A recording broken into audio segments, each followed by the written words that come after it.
All right, good afternoon, everybody.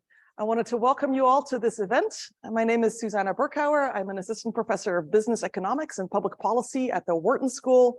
I'm also a co-organizer of the Energy Economics and Finance seminar that's hosted by Kleinman every other Monday and affiliated with the new ESG initiative at Wharton as well. Today, we're going to be hearing from Professor Meredith Fowlie from UC Berkeley. She's going to be discussing the industries that are kind of on the front line of the climate transition, including electricity, natural gas, as well as insurance markets. These regulatory regimes have lots of challenges ahead, so she's going to try and recognize some of those challenges and potentially offer efficient and equitable solutions. Professor Meredith Fowlie is the class of 1935 Endowed Chair in Energy at UC Berkeley. She's a visiting scholar at the Kleinman Center this week. She's also the faculty director of the Energy Institute at the Haas School of Business at UC Berkeley and a research associate at the National Bureau of Economic Research. More personally, she was also the chair of my PhD dissertation committee. So I'm very excited to welcome her. She will talk for about 30 or 40 minutes, and then we will have a Q&A session. So you're welcome to think of your questions as she's talking. If you're on Zoom, those of you joining us online, feel free to post your questions on the Q&A and we'll get to those afterwards as well. There will be a lunch in the following the event for those of you in the room. They'll be available outside afterwards. I believe this is it. With that, I'll hand it over to Meredith Fowlie. Thank you. Thank you, Susanna. My mic's on. Sounds good. Thanks everyone for coming. I'll talk while this gets set up. Thanks for coming. I'm excited to talk to this group and hear your questions and comments. Really nice to be here and to be visiting with Susanna and the rest here at Penn. As Susanna mentioned, I was their advisor, but this was a case where I learned more from them than they learned from me, I think it's safe to say. So really nice to be here. Okay, so what I wanted to talk about is economic regulation and the climate transition.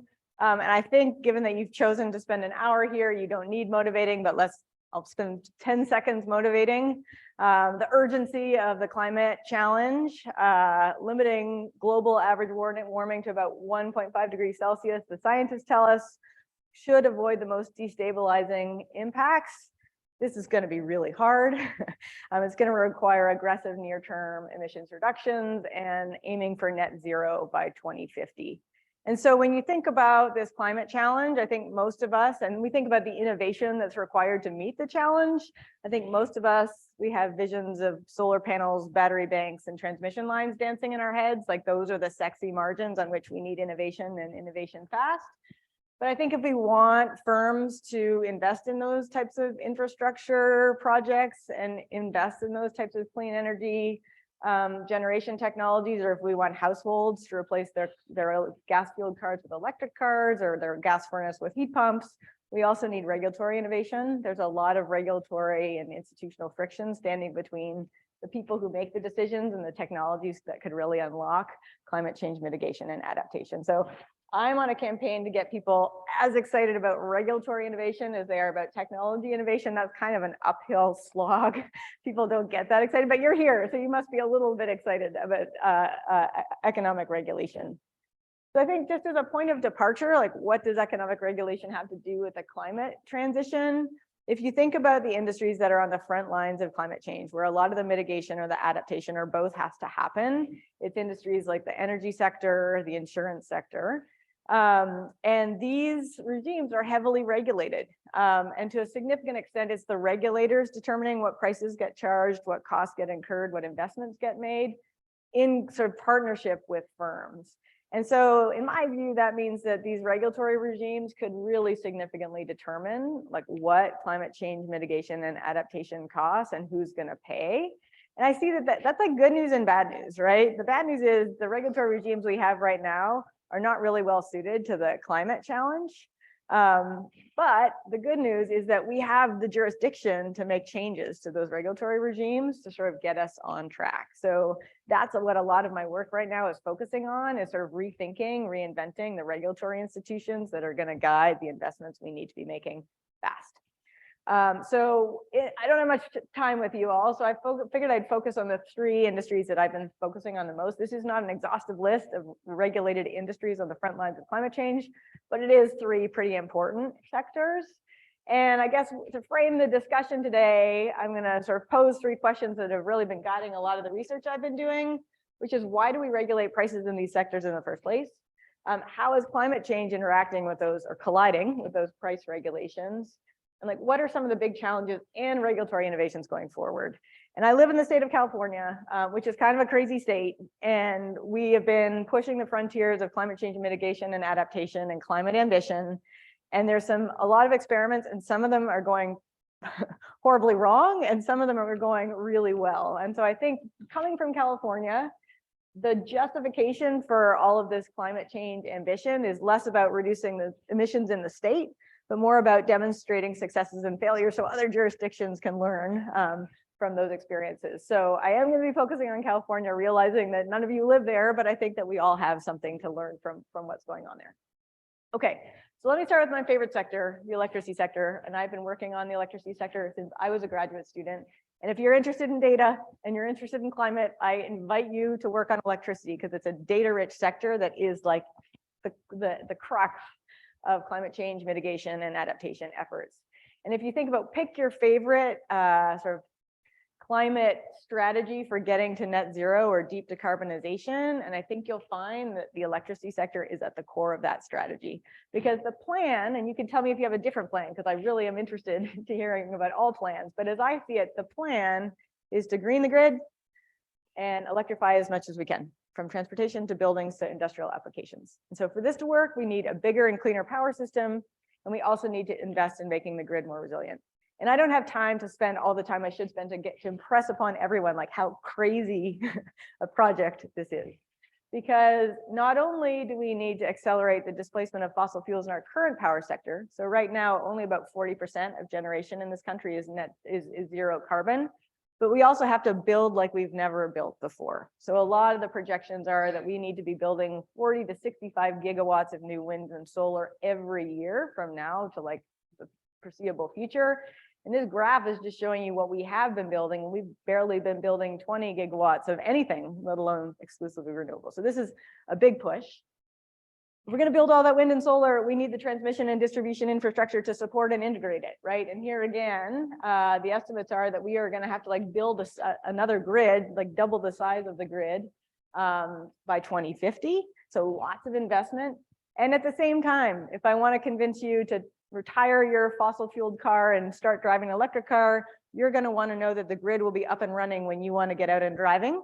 And that's getting to be a pretty expensive promise to keep. Where I live with rising wildfire risk, we're investing $8 billion a year to make the grid more resilient to increasing wildfire risk. So lots of investments to be making and fast. And so this is where we think about where we start talking about the economic regulation in the electricity sector. So for those of you who don't think a lot about the electricity sector, the one thing you need to know is it's a textbook example of a natural monopoly. So I've been talking about all the big capital investments that we need to make in the power sector. And when you think about electricity, there's high fixed in capital costs, fairly low variable costs, right? So you got to build the stuff. And then once you build the stuff, if you think about wind and solar, the variable costs are close to zero. So what that means is that, and the other thing that you got to think about is it doesn't make sense to have many firms building transmission lines from point A to point B. That would be really costly. Makes much more sense to have one firm do it, give it the monopoly, but then regulate it so that monopolist does not charge, exercise market power and charge really high prices. So basically how the industry is set up is you've got a regulator overseeing utilities, the investments they're making, the costs they're incurring. And in exchange for this monopoly, the regulator sets the prices that the utility can charge at a level that allows the utility to recover its investment and operating costs. So that's the basic idea behind why we regulate prices and how. So regulatory commissions are setting the rates to allow these utilities to recover their costs.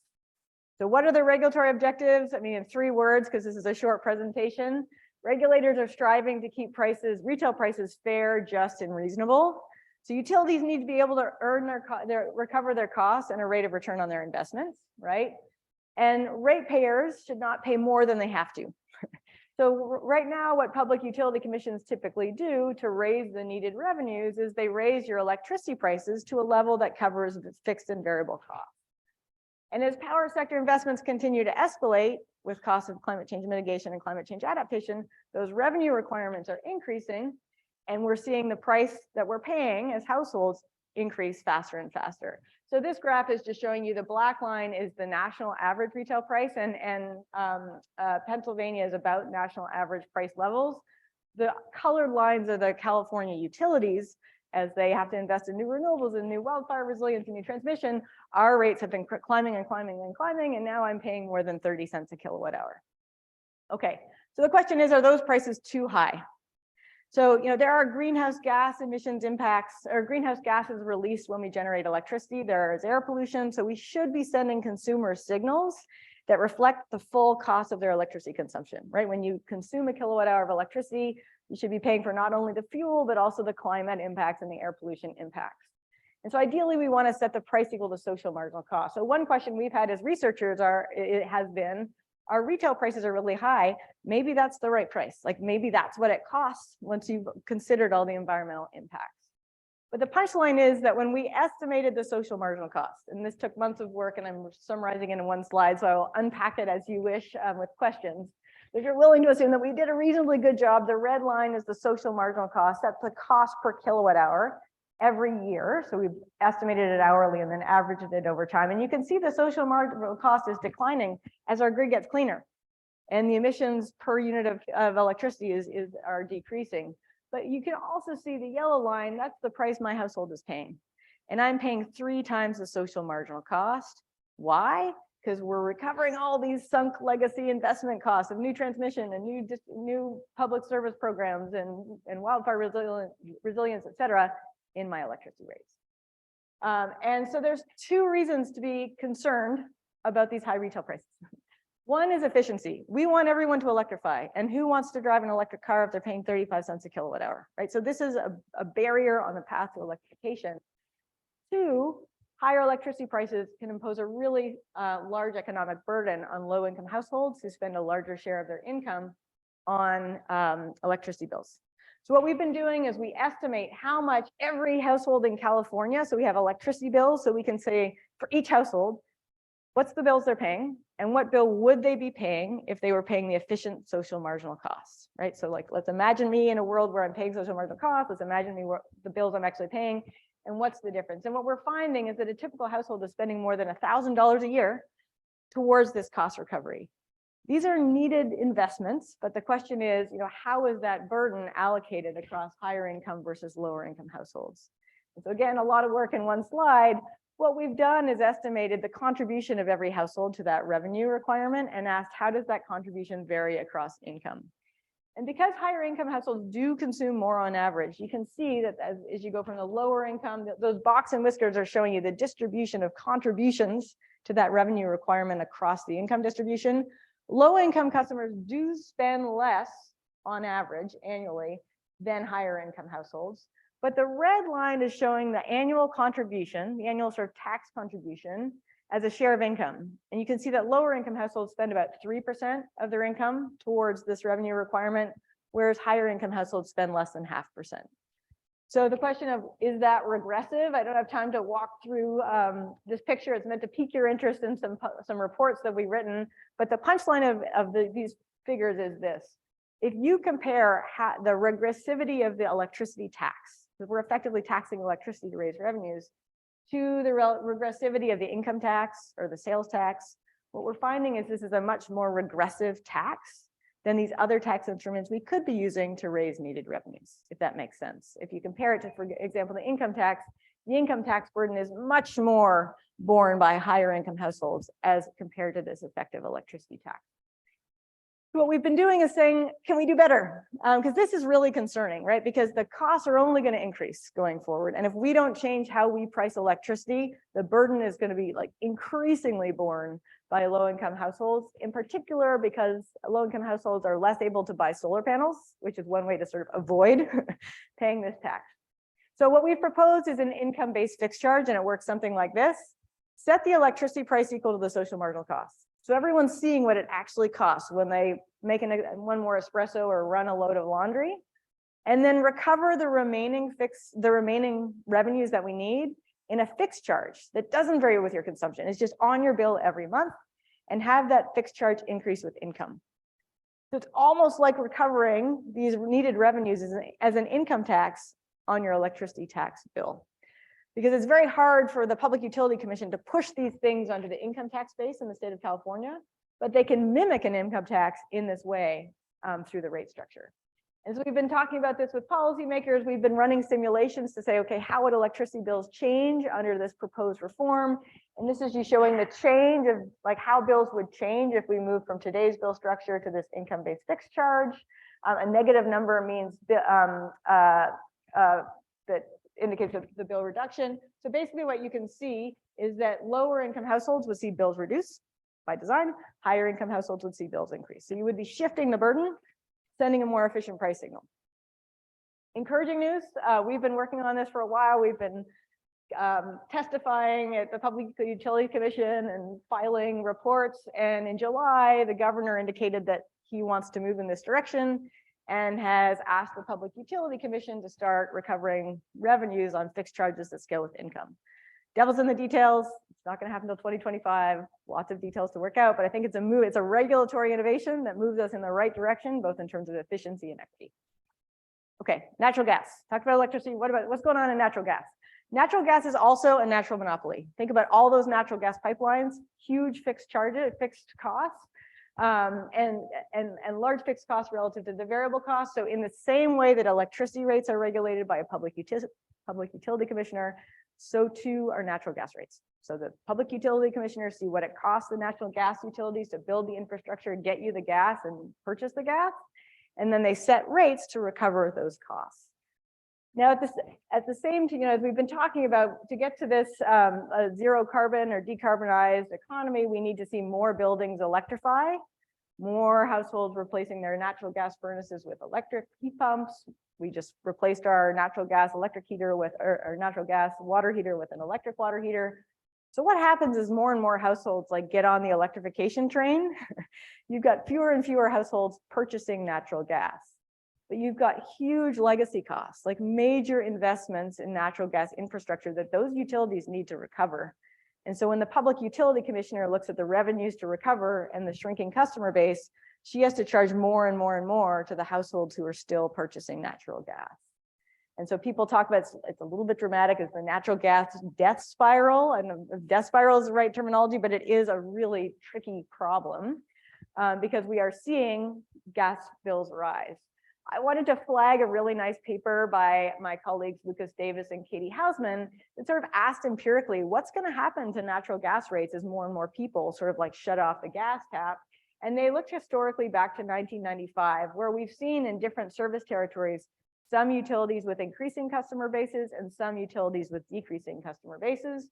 And they document an empirical finding that makes perfect sense. When a utility sees consumers leave their territory, their expenditures or their miles of natural gas infrastructure doesn't change because they built it. It's not like they're going to tear it out of the ground, but as they see increases, they have to build more natural gas capacity.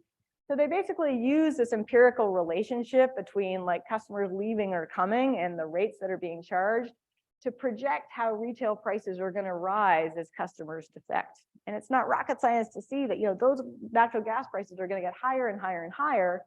Moreover, when you look at the households, at least in California, that are electrifying, a lot of them are higher income. Like they can afford to buy the new heat pump or the new electric range.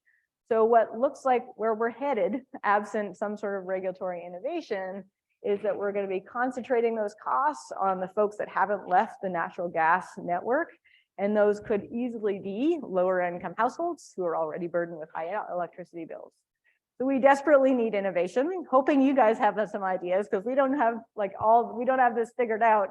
Here's an experiment I'm watching closely. So we're working with a utility who, on the one hand, is seeing customers leave their gas line, their gas accounts and moving to their electricity accounts. They're also seeing natural gas infrastructure that's in need of repair. And so like the last thing you want to be doing is like extending the life of a natural gas line, investing in extending the life of a natural gas line for 30 years when there's a very real possibility that those customers will be gone in 10 or 20. At the same time, California is offering big, juicy subsidies for heat pumps, electric ranges, electric water heaters. So the idea is this: can we prune gas infrastructure? That is, when we see a gas line that's about to need to be retired in the next couple of years, can we literally like walk along the door of the road and knock on doors and try and induce all of those customers to electrify? So target the subsidies we're already offering, maybe enhance the subsidies we're already offering to get those households off of the natural gas line so that we do not invest more in aging infrastructure. So it sounds great. I mean, one household who it says like hell will I cook on an electric range can really hold up this process. So there's some real world complications. So that's why I think it's interesting to watch how this works, because this problem is sort of on the horizon for a lot of states. California just tends to be on the bleeding edge. Okay, fine. I know I don't have that much time left, but I do want to talk about, okay, good, property insurance. So I've been talking about energy markets. I've been talking about how prices are high and increasingly too high, higher than the social marginal cost. That has efficiency complications. It also has equity complications. I'm now going to pivot and talk about a industry that I've just recently started working on. If you live in California, wildfire is top of mind. We've had several bad wildfire seasons where power gets shut off for days on end and we're sort of socked in with smoke. So I've been thinking a lot about wildfire. And this led me to think a lot about property insurance. So in the US and the large parts of Europe and Canada, mortgage lenders require homeowners to have property insurance, homeowners insurance to get a loan. So that's effectively mandating, unless you're like flush with cash and you can make all cash offers in California, which is like a vanishingly small subset of humanity, people have to have homeowners insurance. So they're basically sort of captive customers too in the insurance companies. And so most, if not all states in the US heavily regulate the insurance industry. So this isn't a natural monopoly per se, but there is concerns that competition unregulated could lead to unfortunate outcomes. Insolvent insurers charging higher than necessary prices to confuse customers who can't really assess their risk. So the regulatory objectives, as I understand them, and we've been talking to lots of regulators in California and other Western states, ensure the fair and equitable treatment of insurance customers. Many customers, this is an interesting insurance market. Unlike the health insurance market, the firm knows more about your risk profile than you do. And so that can cause problems in terms of fairness and equitable treatment. Two, promoting the solvency and financial solidity of insurance institutions. We've seen some instances where sort of fly-by-night insurers come in and sell you insurance at a low premium, but then when the fire comes, they don't have the revenues they need to honor the claims. Rate transparency and stability, and availability of insurance for all homeowners. So that's a tall ask, right? In terms of like fairness, equity, solvency, transparency, stability, availability of insurance. And wildfire activity has really complicated this regulatory exercise. So we've seen increasing frequency of wildfires in the US and across the globe. The losses have been devastating. So the US insured wildfire losses in the past several years have put several companies under. I mean, they're record breaking. The key drivers of wildfire, climate change, right? So we've had higher temperatures, hotter, longer fire seasons. In California, we used to get rain before this like November windy season, and now we don't. So you've got these dry winds blowing across tinderboxes of forests. We've been suppressing fires for years. Smokey the Bear told us to put it out. And in fact, that was not the best advice. It turns out, because we've just been suppressing fuel fires for years, and now we've got this buildup of fuel. And finally, in a lot of the Western states, housing affordability. A lot of people can't afford to live in the urban areas, so they're being pushed out into the wildland urban interface, sort of like on the front lines of wildfire risk. So I think the point of this slide is to say, like, this problem is not going away anytime soon. There's a lot of fuel out there that's got to burn, and we need to figure out how to live with that wildfire risk. And wildfires are the fastest growing source of insurance losses. So this is really destabilizing the insurance industry. So where we've been interested in researchers, and especially as economists, an efficient insurance market could play a critical role in adaptation, right? It can mitigate the impacts of a wildfire. These wildfires are going to happen, so it can really help households and firms recover and negotiate the challenges of a wildfire event. If priced right, it can send a signal to consumers like this is a high wildfire risk area. That is not a high wildfire risk area. You make the choice. And so the question we had is the current insurance market regulatory regime, which was not designed with climate change and wildfire risk in mind, is it up to the task of coordinating all these decisions of homeowners to navigate the climate challenge? And this one's interesting because we did a lot of interviews of regulators in the industry and we're hearing very different stories. So the regulator says, look, this regulatory regime overall the market can be considered stable, competitive, and vibrant. The Department of Insurance is aware that consumers are having availability issues in the current marketplace, but we got this. The insurance industry is saying like, this is a nightmare. There's a huge difference between approved rate levels and the higher indicated risks that we'd like to charge to signal real wildfire risk so that we can maintain solvent while serving the growing numbers of homeowners in high fire threat communities. So I think it's an empirical question as to like where the truth lies. So I wanted to show you a couple pictures, and then rather than being like the Debbie Downer to leave you with this like, this is horrible, talk about a few, at least one interesting experiment that California is embarking on that I think is another nice example of regulatory innovation. So what's been happening in the California insurance market and some other insurance markets in the West, we're seeing premiums rise. So what I'm showing you here is the premiums over time. And the top lines are high wildfire risk areas, and the lower lines are like where I live, the flats of Oakland, where if we catch on fire, it's because my daughter left a baking project unattended. And so you can see that insurance premiums have been rising faster in high wildfire risk areas. But the insurance companies are arguing that they are not allowed to raise the premiums as quickly as they'd like to as they learn more and more about just how risky high wildfire risk areas are. So imagine you're a firm and you're up against a regulatory constraint that won't let you raise the price to signal how high the wildfire risk is in a particular area. What are you going to do? You're probably going to drop customers. And so what we're seeing is consumers or homeowners in high wildfire risk areas, they can't find insurance because the insurers are saying, we're not going to insure you at the price that the regulator is telling us we need to charge you. So this is a real bind. Basically, we've got affordability, availability, and solvency objectives sort of in tension. And so this has a lot of people trying to think about how to get out of this bind. Here's one, for example, and there are a couple others, but this one I think is the one that we're following closely. So until like right now, and like since the history of insurance in California, insurers would charge you the same premium, like conditional on your wildfire risk, whether or not you were diligently clearing brush from around your house and building with the most fire safe materials, or you were living in like a thicket of firewood.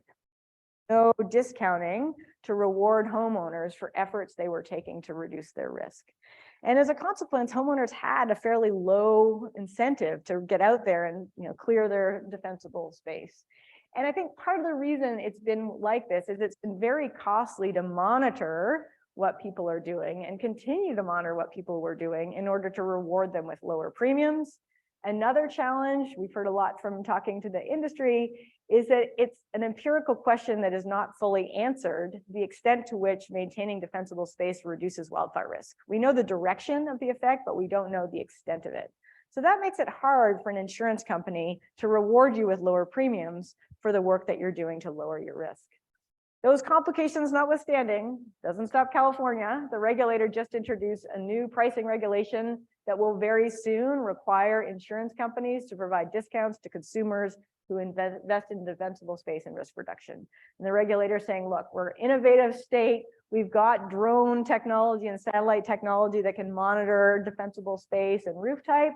Let's figure out how to send incentives to consumers to make the investments they should be making to reduce their risk.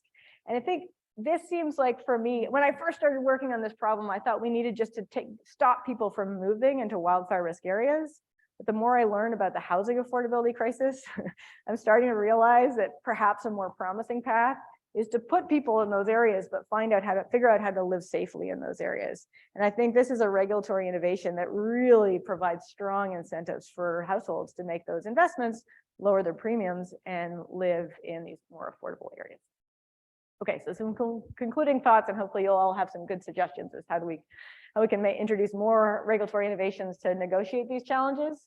So the climate transition is going to require innovation in every arena, including economic regulation. In my view, the existing regulatory regimes we've got in place, they weren't designed with climate in mind. And in many respects, they're just not up to the task of negotiating the challenges that are sort of inherent in climate change and our efforts to get to net zero. The good news, though, is that in many cases, the innovative reforms and improvements that we can think of, they're possible within existing regulatory authority, or they require relatively small adjustments to existing regulatory infrastructure. So like we can design better regulations. We just got to focus on thinking about what those reforms and sort of innovations are. So yeah, I'll leave it at that. Welcome your questions and comments.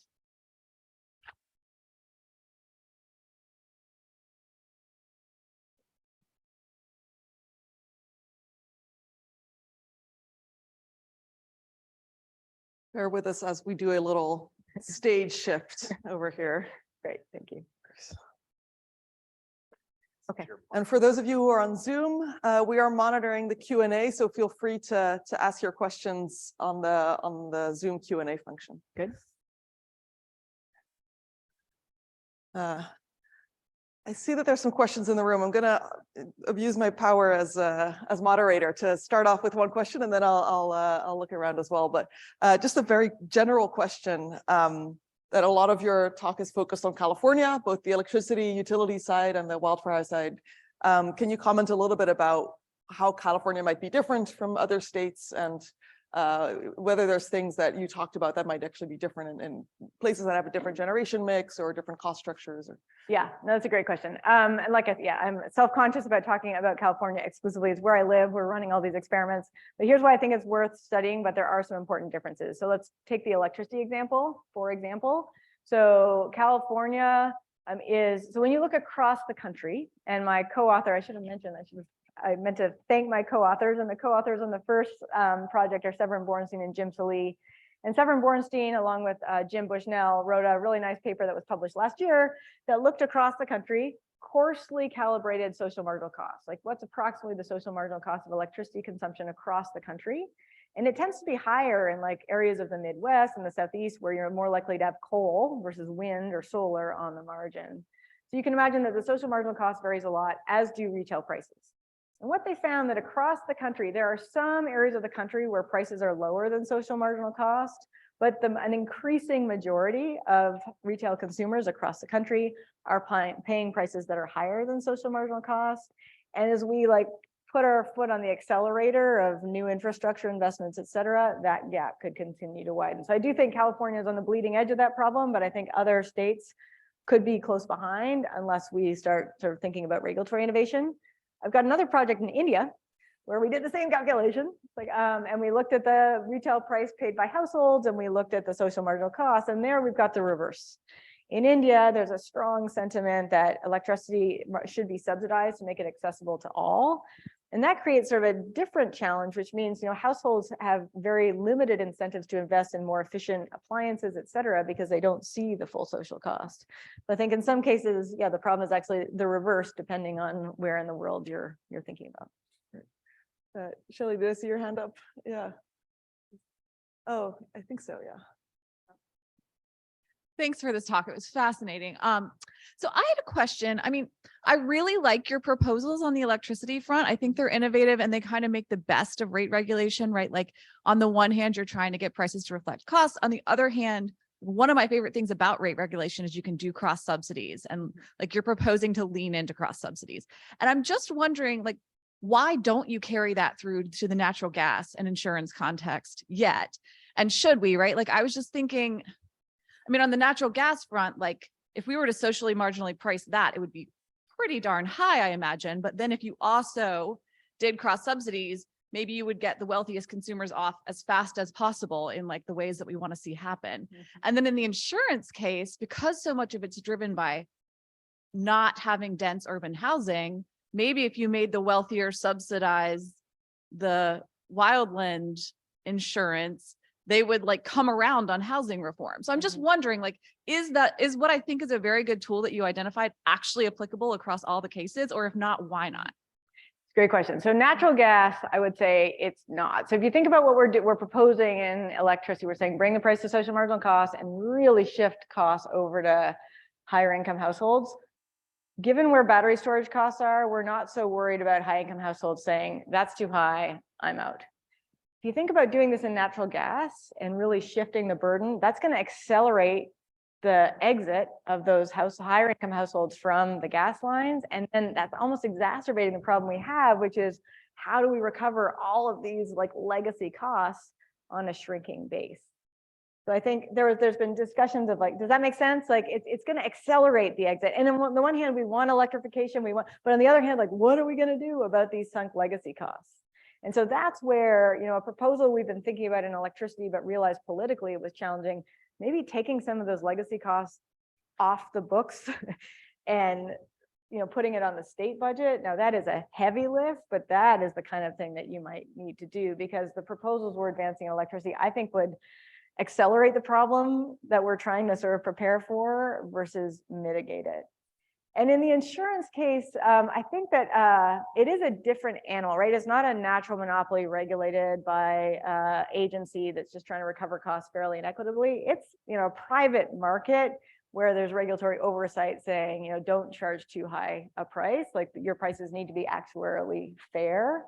Or lower, depending on the regulatory objective. So there is quite a bit of resistance to this cross-subsidization idea that we're going to ask the people in Oakland to pay. So I think I don't fully understand the politics of insurance regulation. I'm relatively new to that arena, but I definitely have the sense that some of the cross-subsidies that have been acceptable politically and publicly in the regulated natural monopoly utility sector just are not so transferable to a regulated private sector like the insurance industry. And perhaps just building on just the cross-subsidization, you've talked mostly about the residential sector, but how should we think about commercial or industrial, and is there any cross-subsidization across those? Yes, it's a great point, and I want to get to these questions, but that's our next conquest, because, you know, I'm talking about residential, and they're about 40% of, but you've got commercial and industrial, and there's already some cross-subsidization. So for example, the low-income residential program, more than half of it is paid by commercial customers. The commercial sector is saying, we're heading for the door. If you raise electricity prices too high in California, we may leave. Now, I don't know how credible those threats are, but there are limits to how much cross-subsidization can happen across consumer categories. And you've got the same issue in commercial and industrial, where the prices are higher than social marginal costs. And those sectors are raising concerns about the incentives that creates for underinvestment in battery storage. So there's a whole similar set of concerns about distortions in those sectors that we're curious to get working on. See that question over there, yeah. Great, thank you. I had a question to follow up on the pilot that you mentioned about pruning or capping gas lines, and I was curious, the utility that's doing that is it the same utility that owns the gas distribution system and the electric distribution system? Because it's something we're struggling with here in Philadelphia as well. We've got a separate municipal gas utility separate from PECO. So I've just been thinking a lot about how you transition a gas system to electrify if maybe those aren't the same utility. No, it's a great point. I think where the pilots seem to be starting are the integrated utilities, where the loss of one arm is a gain in the other arm. And so it's still a challenge, but as you know, that's an easier program to advance when it's just moving revenues from one part of the company to another. Yeah, it was an integrated one. Yeah, so yeah, low hanging fruit, I guess. Let me just take one question from Zoom. We're getting some questions on Zoom as well. So Paul Bonney asks about off-peak charging for electric vehicles. And I guess more broadly, I'd be curious about whether regulatory regimes can shift when demand takes place over the course of the day, and if the generation mix is different across the course of the day or things like this. Absolutely. So one thing we haven't been dealing with explicitly, it's kind of running around in the background. We're averaging across hours, but certainly what we would want to see is prices that vary across time to signal when the charging happens and when it doesn't, or when consumption happens and when it doesn't. So it's kind of not a focus of this project, but I can't underscore enough from other research that I've done and others have done. what it's going to cost to integrate all these electric cars, electric appliances, et cetera, depends significantly on also like the extent to which we can move load to be coincident with solar and wind. So yeah, to shortly answer your question, that's super important. And right now we're kind of looking backwards at the costs that have been incurred and thinking about, how do we recover those costs? Looking forward, things like smart charging and other programs to move load could have a significant impact on reducing the amount of investment we need to integrate this electrified future. Yeah. So a theme that I have observed in a lot of these conversations is competition between subsidies and efficiency.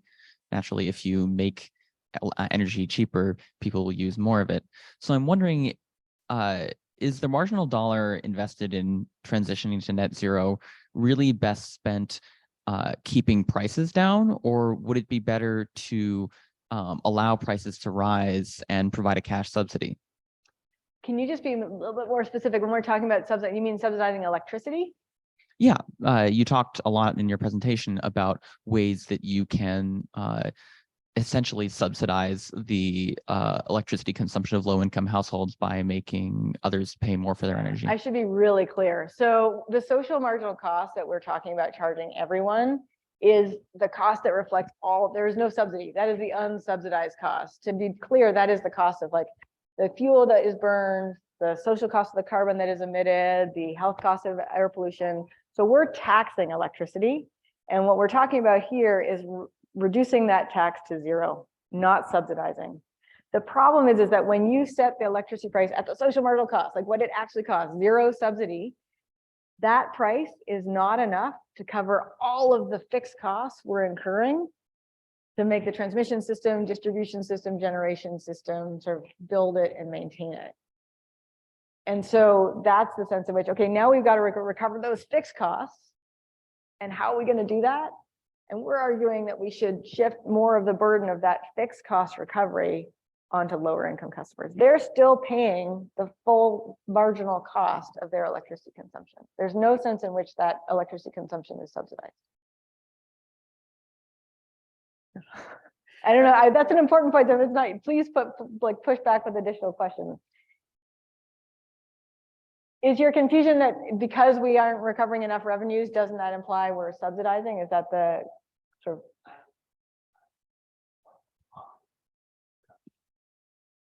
Yep. The marginal cost of electricity production is always going to be a lot lower than the sort of lifetime levelized cost. Yeah. But consumers got to pay, we ultimately got to pay the lifetime annualized cost. Exactly. Okay, so that's a great point. So yeah, what we're subsidizing in the sense that like at the end of the year, if we charged everyone the social marginal cost, we still come up short. And so I guess what you're saying is why should low-income customers contribute nothing to the necessary fixed costs?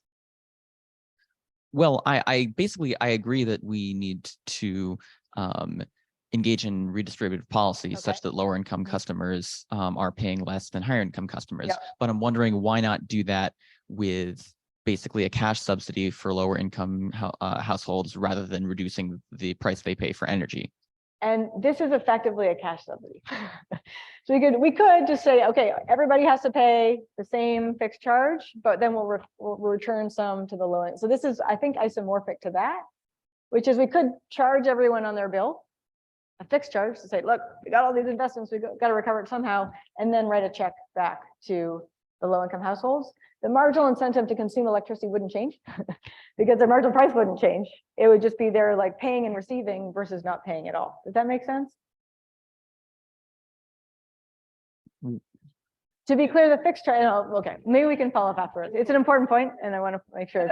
I think what you're saying that fixed charge, that like charge that doesn't vary across months, for that to be increasing, with income, so higher income households would have a higher charge, but the percentage is still decreasing, right? So, and this is, people talk about the energy burden that low income households spend a really high percentage of their income on energy costs. And actually, when you look at, for example, taxes in the US and in many countries, actually high income folks spend a higher percentage of their income, right? And so in many ways, even the proposal that you have is still you could imagine going a lot further and actually having high income households pay a higher percentage of their income or in general. But then you kind of come into that point, which you mentioned, the grid defection, right? Where higher income, can you talk a little bit more about that, where higher income households could defect from the grid altogether? Is that common? Is that? Yeah. So, and so just to elucidate this important point that Susanna is making. So we're talking about how much you contribute, but as a share of income, higher income households are contributing a much smaller share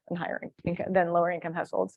So if we were to move to something that is as progressive as the income tax, that staircase would look a lot steeper than the one I showed you that was sort of commensurate with sales tax. So this is kind of a value that's sort of more, what's your social welfare function in terms of how steep Susanna's staircase is versus mine. But there are limits to even Susanna's staircase, because if you push that fixed cost high enough, which is, this is like your charge, this is what it costs you to like have the right to use the grid. You could push it so high that higher income households would say, I'd rather just invest in batteries.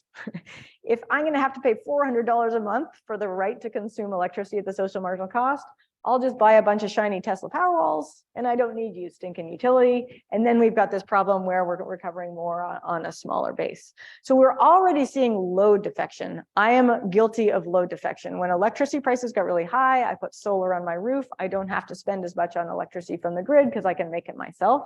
But I'm not going to load defect. But if you push those fixed charges high enough, then you start accelerating inefficient investments in battery storage. Yeah, okay. We pass the microphone around. Is there just one mic or is there? It's just me. Just you? Great.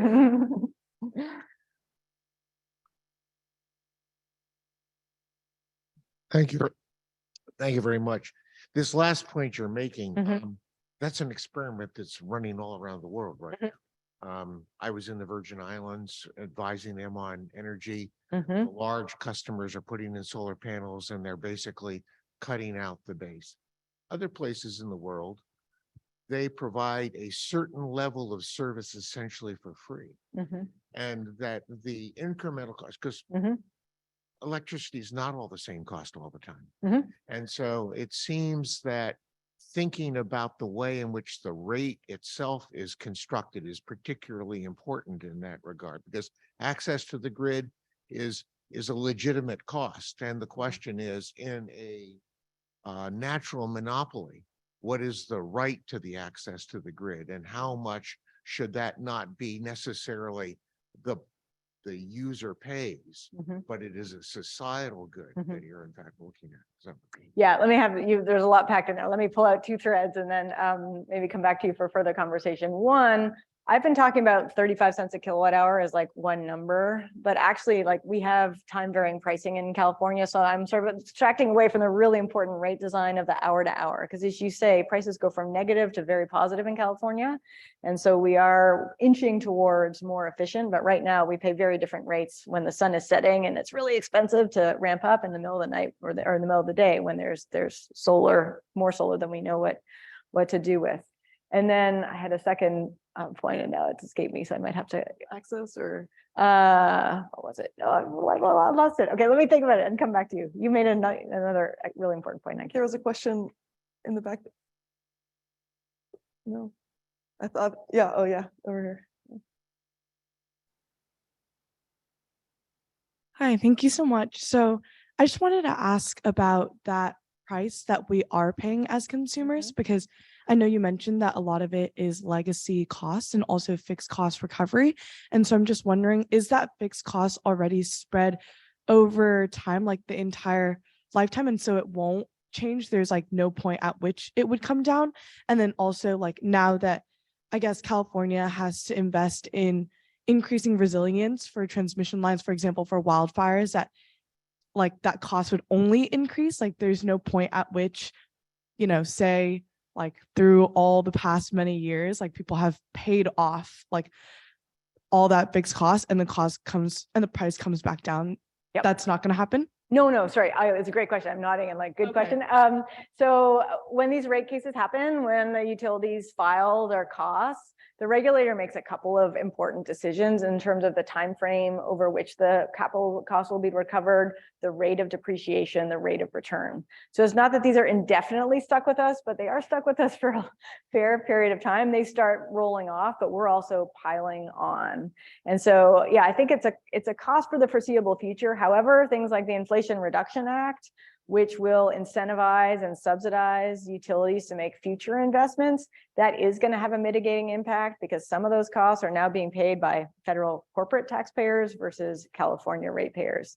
And now I remember the point I wanted to make with this gentleman, because you sort of, one really interesting debate we're having in sort of the context of this project is like what belongs on bills, like what's a like cost of electricity and what's effectively a cost of climate change adaptation. Like all this tree vegetation management is kind of like flood wall construction, and we're not going to put flood wall construction on water bills. Why are we putting vegetation management on electricity bills? So I think there's a nuanced and not super sharp distinction that we're trying to make between, this is also relevant to this other conversation, what should be recovered off of bills and what is just a cost of climate change adaptation and mitigation that should be put on a state budget or something like that.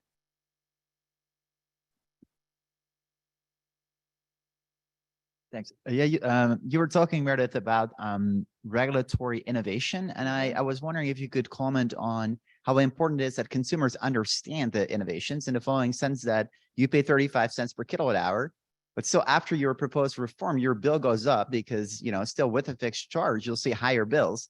Now, your neighbor may not be an economist and say like, hey, the price of power went up, so like I'm maybe even less likely to buy the electric car. So could you comment on that? It's a great point, and it's one, so we did not embark on this project so we could write a cool empirical paper, but we are very interested to see what happens when these bill change happens, and do we see people responding in the way you'd expect if they're responding to marginal prices versus average prices.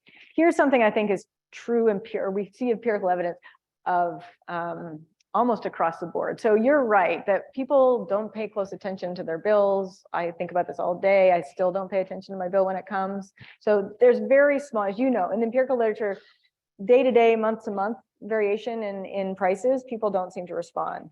But where we see a big response is when people are making durable investments. So when you look at how people choose heat pumps, electric cars, electric water heaters, solar panels, when you go across utility boundaries that differ in marginal prices, I think that's when people have the bills on the table and they're making their choices. So my prior is that, no, we won't see people responding quickly, like turning out lights or turning on lights. But I think when they make the durable investments that can lock in big changes in demand, I would expect that that the average customer is more attentive to the marginal price incentive.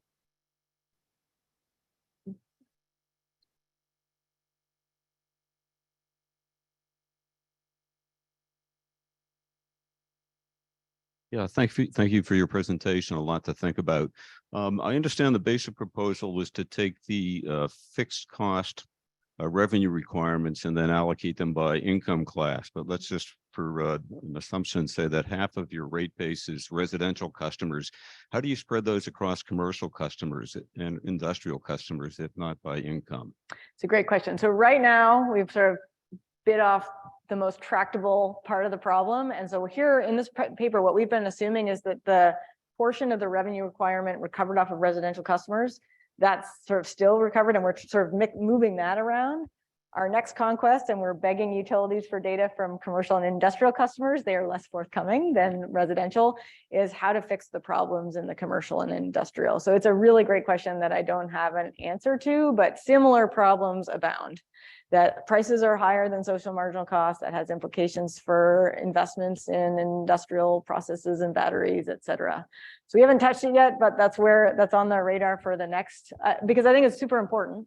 It's not been as top of mind for regulators, I don't think, in terms of the affordability concerns that are sort of rampant in the residential space, but it's getting there. And those prices show up in product prices, et cetera. So I'm sorry I don't have an answer, but I share your interest in the question.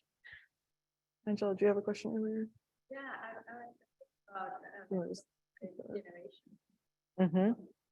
From the generation mix point of view, because obviously these very high costs are due, as you explained, from legacy, or also from taking into consideration the taxing the externality, like that if you're considering the social cost of carbon, obviously some of these generating sources become way more expensive. But then there's been this debate about how, like, when you have so much of customers with net metering rates, that really may increase compared to, for example, the utility just having a large scale solar. So in terms of the generation mix, what can regulators do? And good question. So I think there's a little bit of weediness to the question. So I'll just let me ask it back to make sure I understand. So I think you're thinking about distributed versus utility scale solar primarily. And as I hinted at, with these high retail rates, I'm paying 30 cents and only like 10 cents is social marginal cost. That's a subsidy for my rooftop solar. Because when I put solar panels on my roof, I get credited the 30 cents, not the 10 cents. And so that's really, we think we're studying the extent to which it's accelerated investment in rooftop solar. We're also interested in answering the question, and we'll have it for you in a couple months. Let's say we didn't have that increase in rooftop solar. Let's say people were paying the 10 cents. And so you see a fraction of the rooftop solar. California still has renewable energy mandates, right? They still are saying we need 50% renewables by 2030. So what if that investment had happened at the utility scale? And we know from detailed reports filed by utilities complying with renewable portfolio standards that the costs of utility scale solar are significantly below rooftop solar. There's just economies of scale in solar.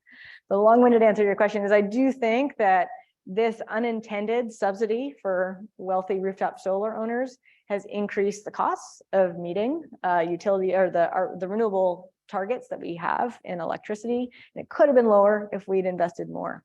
Now I can sort of hear the rooftop solar advocates like on my shoulder saying there are advantages to rooftop solar that you can't tap with utility scale solar because it's on my roof, and there are some instances where you can reduce distribution system costs by putting the generation closer to the load.